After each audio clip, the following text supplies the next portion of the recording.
কিন্তু ଓଡ଼ିଶାବାସୀ ଅସମ୍ମାନ କରିବନି ଇଣ୍ଡିଆନ ପ୍ଲେୟାରକୁ ଆଉ ଆମର ଦକ୍ଷିଣ ଆଫ୍ରିକାକୁ ସମ୍ମାନର ସହ ବିଦାୟ କରିବା। ସମ୍ମାନର ସହ କାଲି ଓହ୍ଲେଇଛନ୍ତି, ସମ୍ମାନର ସହ ଓଡ଼ିଶା ମାଟିରେ ଅଛନ୍ତି, ସମ୍ମାନର ସହ ଓଡ଼ିଶା ଖାଦ୍ୟ ଖାଉଛନ୍ତି, ସମ୍ମାନର ସହ କାଲି ବାରବାଟୀରେ ଖେଳିବେ। ସମସ୍ତେ ଶାନ୍ତିରେ ଦଳ ମତ ନିର୍ବିଶେଷରେ ଓଡ଼ିଶାର ସମ୍ମାନ ଭାରତ ବର୍ଷ ପୃଥିବୀରେ। ଗୋଟେ ଘଟଣା ଥରେ କହୁଛି ଶୁଣନ୍ତୁ, ଓଡ଼ିଶାବାସୀ ଜାଣନ୍ତୁ। 25 ଅଫିସର ମାନେ, ମୁଁ ଥାଏ କ୍ରୀଡ଼ା ମନ୍ତ୍ରୀ। ୱାନ୍ ଡେ ଖେଳ ହଉଥାଏ, 8:30 ବାଜିଗଲାଣି।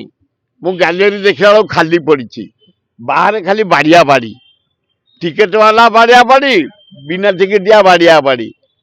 ସାଥେ ମୁଁ ଦେଖିଲି ଯଦି ଲାଇଟ୍ ଇଲେକ୍ଟ୍ରୋନିକ ମିଡ଼ିଆ ପକେଇଦବ ଭାରତ ଓଡ଼ିଶାର ବାରବାଟୀରେ ଖାଲି ଚେୟାର ନିନ୍ଦା ହେଇଯିବ।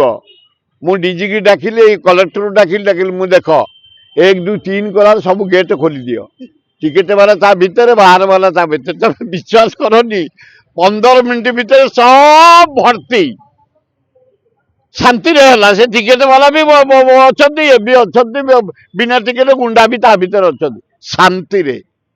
କାରଣ ଓଡ଼ିଶା ପ୍ରେଷ୍ଟେଜ୍ ଖାଲି ପଡ଼ିଥାନ୍ତା ଯଦି ସେ ଗ୍ୟାଲେରୀ ଲାଇଟ୍ ଯାଇଥାନ୍ତା କ'ଣ ଇଣ୍ଡିଆ ଓଡ଼ିଶାରେ ବାରବାଟୀରେ ପ୍ଲେୟାର ଦର୍ଶକ ନାହାନ୍ତି।